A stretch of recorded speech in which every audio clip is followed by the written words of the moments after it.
What's up, everybody? Welcome to Move the Sticks and happy game week. We have NFL games coming up within mere hours here, boys. We got Rhett back on the show, Buck. What's up, guys? I mean, I don't know.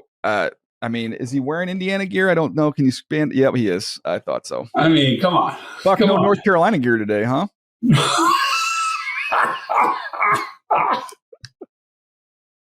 Sorry, Buck. You're muted, much like their offense.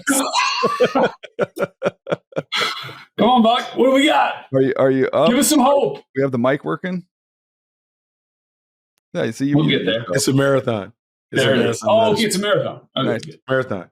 I mean, Bill Belichick's not. Wait, hold on. It might be a marathon, but that was a track meet that I watched on TV the other night. It was a track meet.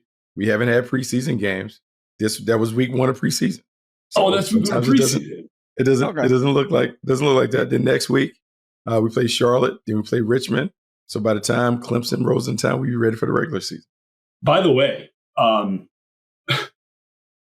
TCU football has been going off on X. By the way, they responded to a post from UNC that's announcing that Hulu thing that's going to be following Belichick and the football team throughout the season, I guess. Mm-hmm. And TCU football quote posted, "When's the first episode drop?" Oh crap!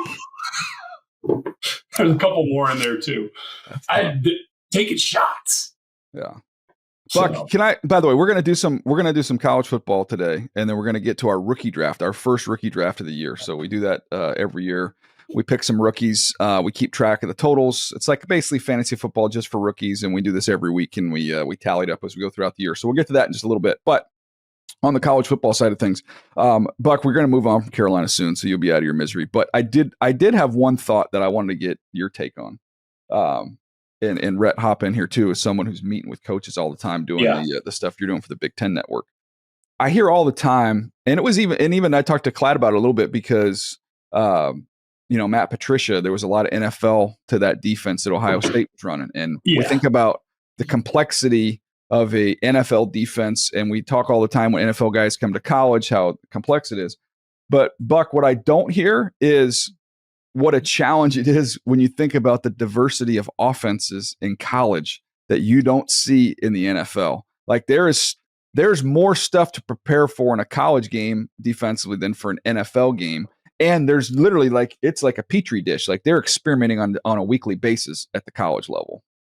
Yeah, no, I think the thing for an NFL guy, and I'll say for Belichick in particular, someone who loves to kind of mix and match his coverages based on the opponent each week, you don't have enough time to have a large playbook. You just don't have enough time to get good at being able to play cover 4, cover 3, cover 2, match coverage, all these other things that you've been able to do in the pros. And you also don't have the depth of knowledge amongst the players to be able to do it. So you think about those great New England teams that had the veteran players that could finish each other's sentences and that had played for a long time. When you have a Rodney Harrison and Willie McGinnis and Sayal and all these guys that have played for a long time, you can do some things on the fly. What you can't do with college guys, particularly transfer portal guys, is everyone has a different level of experience and expertise. So you kind of have to piecemeal it. I will say, getting off Belichick and talking about Patricia, what he did against Texas was nothing short of brilliant. And the trick, though, is he had a lot of time to prepare for Texas. What is that like when now you have a week turnaround? Like you go Oregon, then Penn State or whatever. But against Texas, he had the entire offseason, preseason to put in a game plan for Arch Manning and the Longhorns. Yeah, I would say that's you're spot on there as well. The thing that I've noticed is how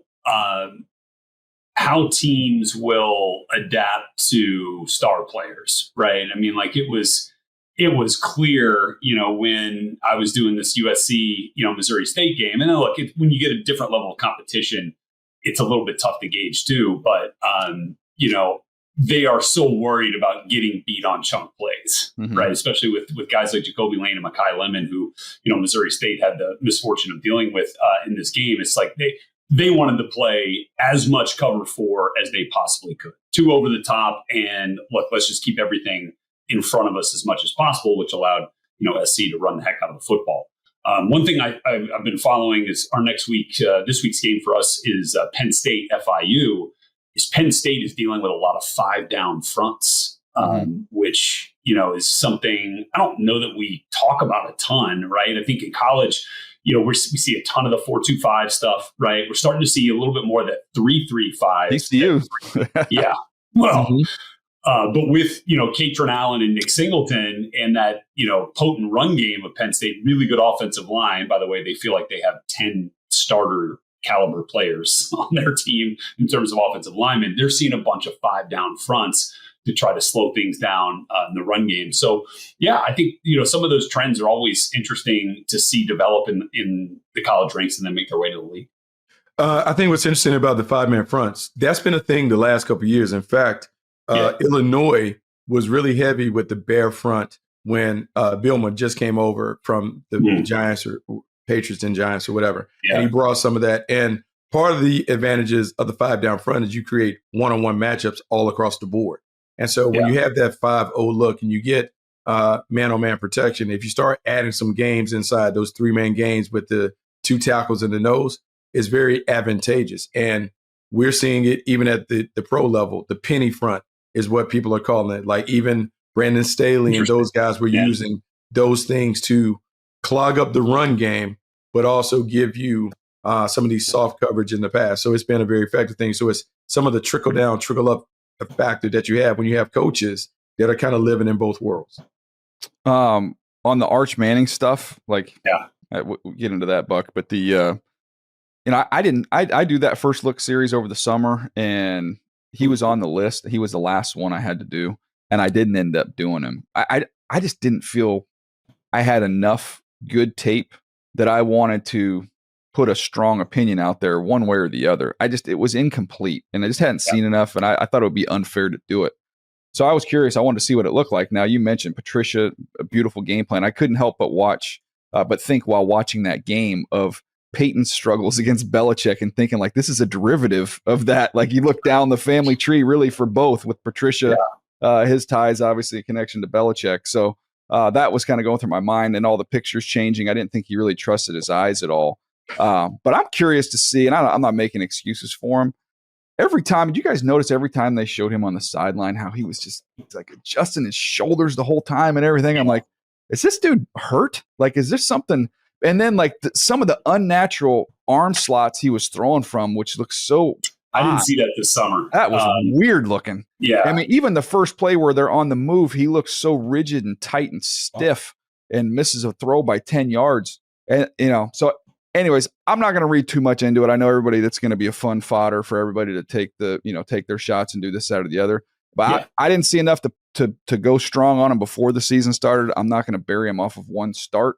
But my takeaway was 2 things. I don't think he trusted his eyes, and that was Patricia's doing. And then that didn't look right, man. No, it didn't look right. And it's unfortunate for him. And I'm going to say this, like, he can't control the hype machine that is around him, right? When you have that last name and you have the success that the family has had at quarterback, naturally, he has been put on a pedestal before he's even really played a game. And it's not fair, but in our business, when it's about the clicks and eyeballs, it's easy to sell him as what we were selling them prior to the game. It's unfortunate, though, that a guy that came into the game with 95 career pass attempts was expected to be like a number 1 type pick right out the gate. And there has never been a quarterback that has taken the league by storm or the football world by storm without experience. And so the long play on this is let's see how he continues to get better at these marking points. What does he look like midseason? What does he look like end of season? What does he look like in the postseason?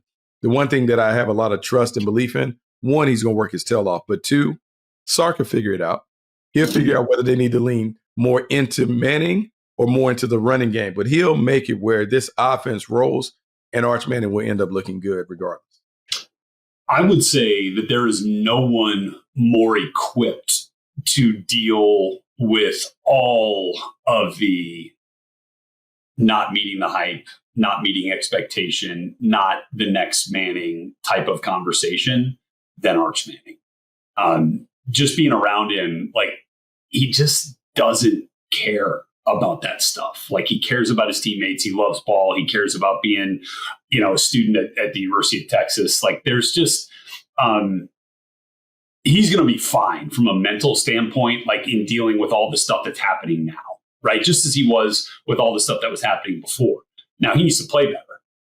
All the stuff, the mechanical stuff that, we saw out there that looked just a little bit off, again, watching him this summer, I was like, that looks totally different. Didn't see it. Now, sure, you got guys in your face. It's a lot different than throwing shorts and t-shirts. I think that's obviously a lesson for all of us as well. But he looked really good mechanically when I caught up with him this summer. I know there was some actual, reality to the conversation that it was a tough camp. It was a tough camp for him. By the way, Texas is a pretty dang good defense too now. Like, so I think going up against those guys, for 3-4 weeks leading into this game, was probably pretty difficult too. Probably not as difficult as dealing with what he saw in the horseshoe on Saturday. But again, like you said, DJ, not ready to, none of us here were talking about this kid as being the number one pick, because none of us really believed he's actually going to come out in this year's draft. So like, why would we say now he's not going to after one game? Like, let's give it some time. I can only imagine how difficult it was. Like, seeing a Matt Patricia defense in week 10 was going to be difficult for any player and any quarterback, especially one in his first year starting. Seeing him week 1 with no college tape to actually assess what that was going to look like, immeasurably difficult. Now he's going to have to deal with those situations better. But I still thought, like, the touchdown throw was more along the lines of what you would expect from him. But yeah, the one hopper, 5 yards in front of the intended receiver on the first attempt was like, that did look weird. And look, I bet it was a little uncomfortable in a lot of ways. Like, I bet it felt a little bit different, on game day. So let's see what it looks like here week 2 before we get crazy. Yeah, I will say this on, as we go outside that game, watching the guys over the summer, and we all talked about this, but going through the tape of these other 3 quarterbacks, I thought it was the clear lines between them. It was Lenoris Sellers. Mm-hmm. It was then Nussmeier, a gap, a pretty good gap, then Nussmeier, then Klubnik, like, was kind of a distant third for me. And again, not going to overreact on the good side of this thing either, Buck, but Lenoris Sellers is a grown freaking man now. And that's what you think of when you think of a top tier prospect, someone who has the traits and tools you can dream on. And then obviously the stuff, we have relationships, and you find out that he's incredibly intelligent and incredibly hardworking and a good teammate, and all that stuff checks out. That was a good first ball game for him. And I thought Nussmeier clearly outplayed Klubnik. I thought that that order stayed exactly the same. Yeah, no, I think the thing about like Lenoris Sellers, and we've talked about this when it comes to evaluating quarterbacks and those things. And some people will kind of point out, oh, what about Anthony Richardson? The tools matter at the top of the board. Like, because what we're doing at the top of the draft is you should be envisioning this quarterback competing with the likes of the Mount Rushmore. What does he look like versus Pat Mahomes, Josh Allen, Lamar Jackson, Joe Burrow? If we get in a shootout, does he have the tools to have a legitimate chance to compete in that regard? And so when you look at Lenoris Sellers and you talk about superpowers, how many tools does he have on the tool belt when we get into these shootouts? Lenoris Sellers has that. Do some of these other quarterbacks possess those kind of skills and tools and capabilities as we're projecting what they could look like at the next level? Yeah, I thought, Lenoris Sellers was as advertised as you guys mentioned, but Garrett Nussmeier, I mean, what was the thing? You remember what I told you when I watched him in person, DJ? It was right around the time that you were going through your series. This dude is, everybody gravitates toward him. Well, that too, and he is a technician. Yeah, right. Like, he is fundamentally sound. Man. He is a coach's kid. He is going to have everything buttoned up on that front. And that's what that looked like to me. A guy that was not going to let the atmosphere there, the other Death Valley, the fact that Klubnik's on the other side affect who he is and who he wants to be and the way he wants to play. That was just really, really impressive to me, the way he handled all of that. And yeah, I think I think that's one thing that this game did prove to us that I kind of felt in the summer was that I'd have Nussmeier ahead of Klubnik at this point. Yeah, I thought that was pretty clear. Yeah. I mean, look, I think that is clear. And I think the only thing that people have to get used to with Nussmeier is just like because people will talk about the size thing, and it hasn't been sure. Yeah, it hasn't been as much of a factor of late because we've seen, look, Bryce Young went number 1 overall. And I'm not saying that Nuss is in that category, but we've kind of gone away from like the physical stature being a big part of it. But there's no doubt, man, Nussmeier spins it. And I think when I wrote a report about him in the summer, it's just talking about a guy who operates with a gunslinger's mentality, but has surgical precision. Like he has that ability to kind of play the game on and off script, but he can deliver dime after dime after dime. And I'll say this wasn't even a vintage game for him. We'll see better games that kind of put a stamp on what he could be at the next level. It was a nice start. And then for Clemson, like the thing about like Clemson and their passing game and him, I always felt like he was solid. But to me, he still feels more like a point guard than a scoring guard. He can operate the machinery and do the stuff. I don't know if he has a take over the game potential or take over the game traits. And when we're talking about quarterbacks at the top, normally they exhibit those traits where they can take over the game and kind of put the team on their back with their talents. Just pulled it up, by the way. Nussmeier in the spring officially measured 6'005", 204. So yeah, I mean, Buck, to the size argument there, not the biggest guy in the world there, but I think he's efficient, he's accurate, he's tough, he's smart, all that stuff. He checks a lot of those boxes, and they're going to play a lot of meaningful games. LSU's going to be good if their defense is just solid. They're going to be in some very big stage games, and he'll have a chance to really make a name for himself there. So anyways, that was my kind of college football thoughts, boys. Let's take a quick pause. Let's come back. Let's knock out this rookie draft, which, by the way, I'm being told I have the first pick. Well, I'll tell you why right after this. What do you know? So I guess Commissioner Gavin just lobbing me the first pick here. The way this works, we normally will do a quarterback, a pass catcher, be it a tight end, a receiver, and a running back. Well, we don't have enough rookie quarterbacks at this point in time in this season to incorporate them into the rookie draft. So we're going to just go one tight end, one receiver, one running back. All right, you got to fill those 3 slots. I'm going to go ahead and kick us off here. I'm going to go ahead and take my running back. One tight end, one running back, one receiver. That's okay. Yeah. One tight end. You get 3 guys. There's enough tight ends. There's good tight ends to go around. Are they? Tempted to go with a tight end with my first pick. Yeah. No, you're not. Like, quit selling those wolf tickets. Like, what are we talking about? Like, what are we talking about? All right. My first pick, I'm going to go volume here, and I'm going to go Ashton Genty. First pick that they're going to try and get him loose a little bit in this opener. So, Buck, I'm being told, Bucky has a second pick. Go ahead, Buck. Oh, okay. Well, that's cool. I appreciate the second pick, but I'm struggling. So I am going to take, give me T-Mac. Give me Ted McMillan, because he's going to be the number 1 receiver for the Carolina Panthers, and that's tough because we're going against my Jaguars, but I'm going with T-Mac. I'm going to say Legette's going to be their number 1 receiver. There was a little push and pull there. Okay. We'll see. We'll see after 1 week what it looks like here. Yeah, give me Tyler Warren, boys. Let me just go ahead. Over Loveland, huh? Over Loveland, indeed. Give me Tyler Warren. And you get to go twice here. I get to go twice. So give me Amari and Hampton. I like that. Wow, well, that's easy. That means I don't have to worry about that. So then give me Colston Loveland at tight end. He'll be my tight end. Killing me. How am I killing you? You could have picked him first. No, but I got Genty, but I was hoping that Loveland would make it back to me. I got to go with a tight end and a receiver here. Yep. So, tight end wise, Harold Fannon's healthy, correct? I've got Mason Taylor. I've got Elijah Arroyo. I've got some options here. I'm gonna go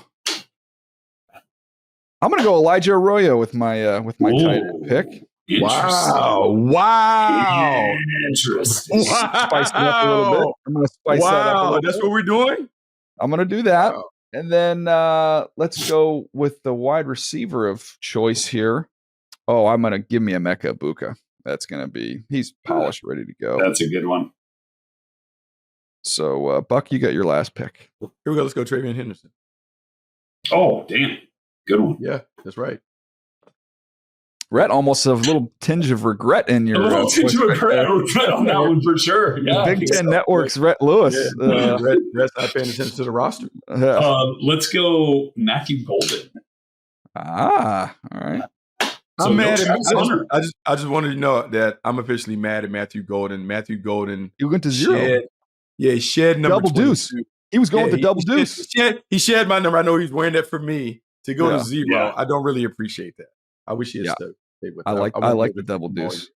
What a great number, Buck. All right, so here it is. I've got Ashton Genty. I've got Elijah Arroyo, surprise pick of the draft, and Emeka Ibuka. Bucky is rolling out Tetaroa.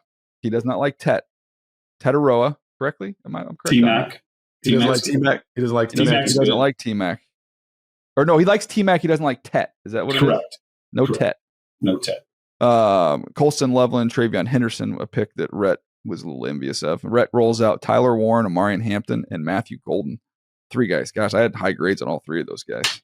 So if I was giving out like the draft grades based off of my pre-draft grades, Rhett did well. So there we go. There's a little rookie draft for you. So it's gonna be a fun year doing this like this. If these tight ends stay active, I think it's gonna be fun. We'll get some new tight end names. I think some of these receivers are gonna end up popping. I need a Torrey Horton pick at some point. I was thinking it, but I was like, let's not go crazy. It's still. I don't think I could go with Arroyo and Torrey Horton as like the 4th and 5th options on this team. I don't think I can do that at this point in time. All right, this was a fun one. We got a little college talk in there. Got a rookie draft.